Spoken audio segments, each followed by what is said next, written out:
بسم اللہ الرحمن الرحیم۔ السلام علیکم ساتھیو، میں ہوں محمد عارف لطیف۔ دوستو، آج میں لے کر حاضر ہوا ہوں UGC نیٹ JRF کے کچھ اہم معروضی سوالات و جوابات۔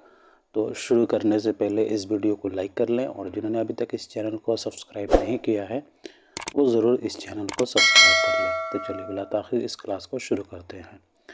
آج کا ہمارا پہلا سوال ہے ساتھیو، نذیر اکبر آبادی کی کس نظم کو مجنو گورکھپوری نے روسے کے معاشرتی عہد نامہ کے مماثل قرار دیا؟ آدمی نامہ، بنجارہ نامہ، ہولی یا پھر کلیوگ؟ جی دوستو، تو اس سوال کا صحیح جواب ہو جائے گا کلیوگ۔ چوتھا اس کا رائٹ آنسر ہو جائے گا۔ نذیر اکبر آبادی کی نظم کلیوگ کو مجنو گورکھپوری نے روسے کے معاشرتی عہد نامہ کے مماثل قرار دیا ہے۔ نذیر کے بارے میں بات کریں تو ان کی پیدائش جو ہے 1740 عیسوی کو دہلی میں ہوئی ہے، اور وفات 1830 عیسوی کو جو ہے ہوئی ہے۔ نذیر کے تعلق سے ایک قول ہے، آپ نے بتانا ہے یہ کن کا قول ہے۔ نذیر کا وجود ہی اردو شاعری کی بے نظیر تنقید ہے۔ نذیر کا وجود ہی اردو شاعری کی بے نظیر تنقید ہے۔ یہ قول نذیر کے تعلق سے کن کا ہے؟ جی، بقول کلیم الدین احمد۔ یہ قول جو ہے کلیم الدین احمد کا ہے، بقول کلیم الدین احمد۔ نذیر کا وجود ہی اردو شاعری کی بے نظیر تنقید ہے۔ ایک اور قول ہے، اسے بھی آپ نے بتانا ہے یہ کن کا قول ہے نذیر کے تعلق سے۔ نذیر اکبر آبادی اردو شاعری کے آسمان پر ایک درخشندہ ستارہ ہیں۔ نذیر اکبر آبادی اردو شاعری کی آسمان پر ایک درخشندہ ستارہ ہیں۔ یہ قول کن کا ہے؟ جی، تو یاد رکھیے گا یہ قول بھی جو ہے کلیم الدین احمد کا ہی ہے۔ بقول کلیم الدین، نذیر اکبر آبادی اردو شاعری کے آسمان پر ایک درخشندہ ستارہ ہیں۔ ایک اور قول ہے نذیر کے تعلق سے، اسے بھی بتا دیجیے گا یہ قول کن کا ہے۔ یہاں کبیر کے اخلاق اور خسرو کے ذہن کا ایک دلکش امتزاج ملتا ہے۔ یہاں ایک کبیر کے اخلاق اور خسرو کے ذہن کا ایک دلکش امتزاج ملتا ہے۔ جی، یہ قول جو ہے نیاز فتح پوری کا ہے۔ بقول نیاز فتح پوری، نذیر اکبر آبادی کے یہاں کبیر کے اخلاق اور خسرو کے ذہن کا ایک دلکش امتزاج ملتا ہے۔ اچھا، کس نے نذیر اکبر آبادی کو چٹکلے باز شاعر کہا ہے؟ چٹکلے باز شاعر جو ہے نذیر اکبر آبادی کو کس نے کہا ہے؟ جی، تو نیاز فتح پوری نے ہی کہا ہے۔ نیاز فتح پوری نے جو ہے نذیر اکبر آبادی کو چٹکلے باز شاعر ہے۔ نذیر اکبر آبادی کے داخل نصاب کون سی نظمیں ہیں؟ تو یاد رکھیے گا مفلسی ہے۔ مفلسی جو ہے یہ 35 بند پر مشتمل ہے، اور یہ مخمس کیفیت میں ہے۔ اس کے علاوہ آدمی نامہ ہے، آدمی نامہ 18 بند میں ہے اور یہ بھی مخمس کیفیت میں ہے۔ اس کے علاوہ بنجارہ ہے، بنجارہ جو ہے 12 بند پر مشتمل ہے، اور بنجارہ بھی مخمس کیفیت میں ہے۔ چلیے جی، اب بڑھ جاتے ہیں سوال نمبر 62 کی طرف۔ منٹو کے افسانوی مجموعہ چوغد میں کل کتنے افسانے شامل ہیں؟ جی، تو اس سوال کا صحیح جواب ہو جائے گا پہلا، یعنی 9۔ سعادت حسن منٹو کے افسانوی مجموعہ چوغد میں کل 9 افسانے شامل ہیں۔ چوغد جو ہے 1948 عیسوی میں شائع ہوئی ہے۔ چوغد سعادت حسن منٹو کا افسانوی مجموعہ ہے، اور چوغد کا دیباچہ جو ہے علی سردار جعفری نے لکھا ہے۔ علی سردار جعفری نے جو ہے چوغد کا دیباچہ لکھا ہے۔ سعادت حسن منٹو کی پیدائش کب ہوئی ہے؟ تو 1955 عیسوی کو ہوئی ہے۔ 1955 عیسوی کو ہوئی ہے سعادت حسن منٹو کی پیدائش،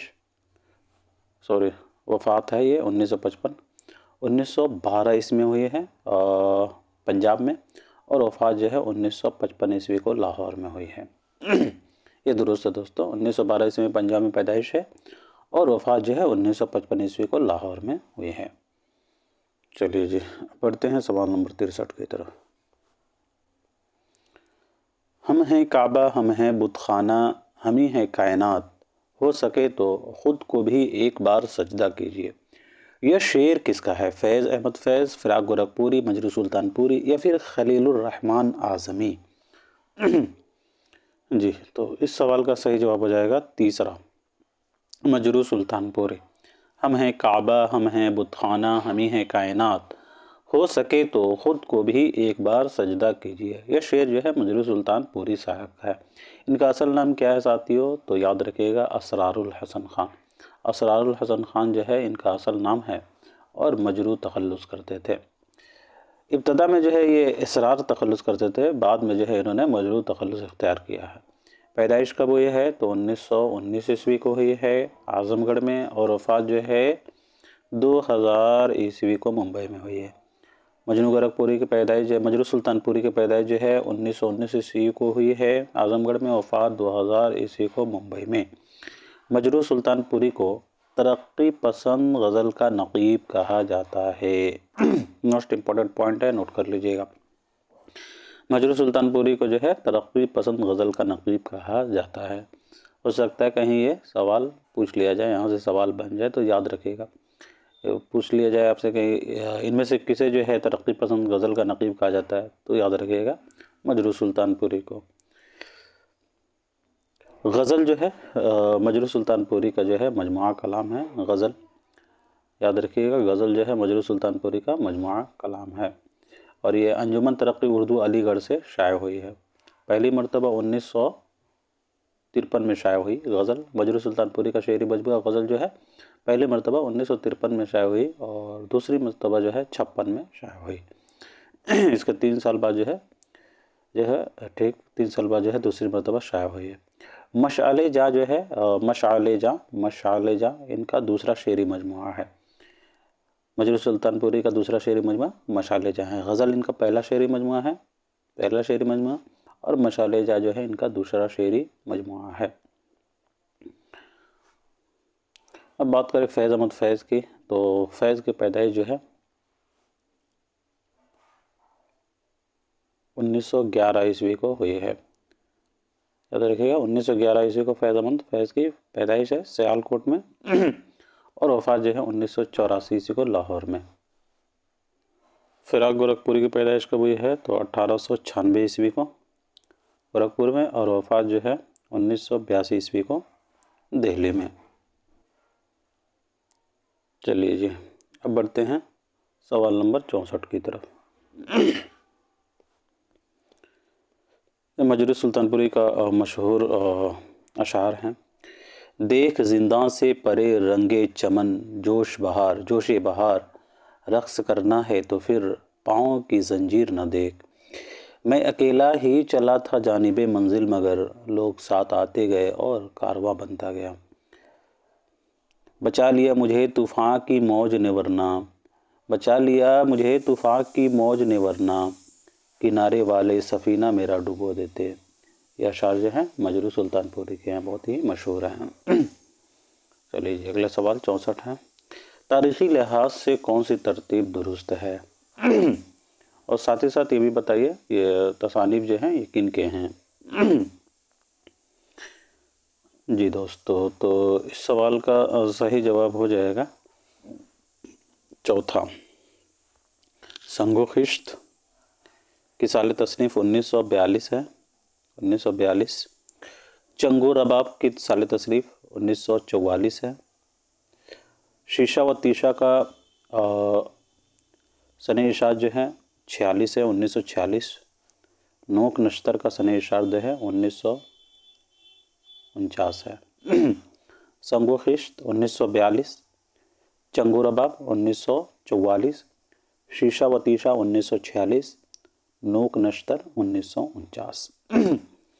یہ سبھی جو ہیں دوستو کنہیا لال کپور کی تصانیف ہیں، یاد رکھیے گا بہت ہی امپورٹنٹ ہے، اور اس کا جو ہے ترتیب جو ہے ضرور پوچھا جاتا ہے ان کے تصانیف سے، بہت امپورٹنٹ ہے، یاد رکھیے گا۔ اس کے علاوہ جو ہے ان کی ایک اور تصنیف اہم ہے بالوں پر کنہیا لال کپور کا یہ تصنیف ہے، اور یہ کب منظر عام پر آیا؟ تو 1954 عیسوی میں۔ اس کے علاوہ نرم گرم بھی ہے، نرم گرم یہ 1957 عیسوی منظر عام پر آیا، اور اس کے علاوہ جو ہے ان کا گرد کارواں بھی بہت مشہور ہے۔ گرد کارواں جو ہے 1960 عیسوی منظر عام پر آیا ہے، اور اس کے علاوہ جو ہے آخری جو ہے ان کی تصنیف جو ہے نئے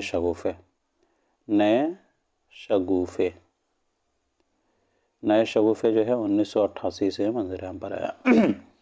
کنہیا لال کپور کی پیدائش جو ہے 1910 عیسوی کو جو ہے لائل پور میں ہوئی ہے، اور وفات 1980 عیسوی کو لائل پوری میں ہوئی ہے۔ چلیے جی بڑھتے ہیں سوال نمبر 65 کی طرف۔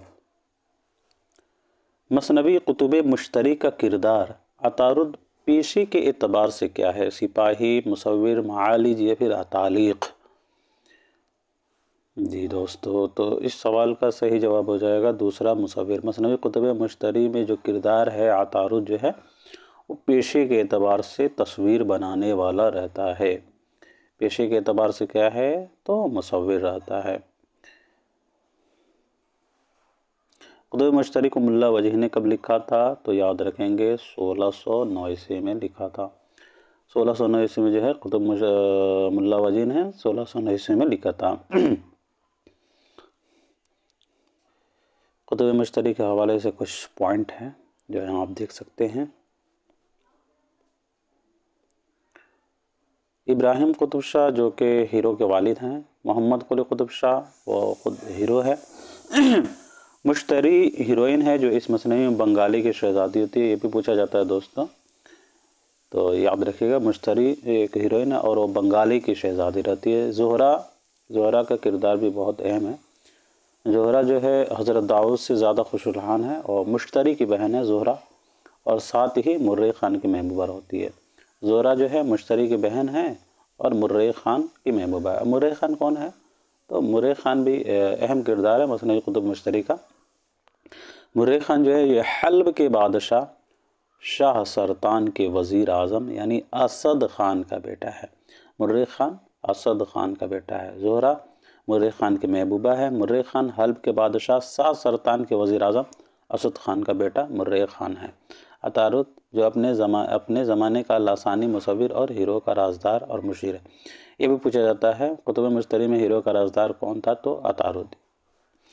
اسد خان یہ حلب کے بادشاہ کا وزیر اور مرے خان کا باپ۔ مروان مشتری کی دائی اور رازدار رہتی ہے۔ یاد رکھیے گا مروان کا کردار پوچھا جاتا ہے، مروان کس مثنوی کا کردار ہے؟ تو یاد رکھیں گے مثنوی قطب مشتری۔ مروان جو ہے مثنوی قطب مشتری کی دائی اور رازدار رہتی ہے۔ مشتری کی دائی اور رازدار ہے۔ شاہ سرطان کا بھی کردار اہم ہے۔ شاہ سرطان یہ حلب کا بادشاہ ہوتا ہے۔ مہتاب پری جو شہزادے پر عاشق ہوتی ہے۔ سلیکھن پری مہتاب پری کی کنیز اور رازدار ہے، اور مہتاب پری کی خدمت میں ستارہ بن کر گھومتی رہتی ہے۔ سلیکھن پری جو ہے ستارہ بن کر گھومتی رہتی ہے مہتاب پری کی خدمت میں۔ راکشس جس کے قید میں مرے خان رہتا ہے۔ شہزادہ اور عطارد یہ سوداگر بن کر سفر پر روانہ ہوئے تھے۔ شہزادے نے مہتاب پری کو اپنی انگوٹھی جو ہے نشانی کے طور پر دی تھی، یہ بھی پوچھا جاتا ہے۔ انگوٹھی کو جو ہے نشانی کے طور پر جو ہے دی تھی، شہزادے نے مہتاب پری کو اپنی انگوٹھی جو ہے نشانی کے طور پر دی تھی۔ مشتری جو ہے عطارد کے ساتھ اپنے پسند کے سیاہ کے گھوڑے پر سوار ہو کر شہزادے سے ملنے جاتی ہے۔ یاد رکھیے سیاہ گھوڑے پر جاتی ہے۔ چلیے جی اب بڑھتے ہیں سوال نمبر 66 کی طرف۔ دعوت دلیل کا سوال ہے، دعویٰ ہے غزل اردو شاعری کی آبرو ہے، اور دلیل ہے کیونکہ غزل اردو شاعری کی سب سے زیادہ مقبول صنف ہے۔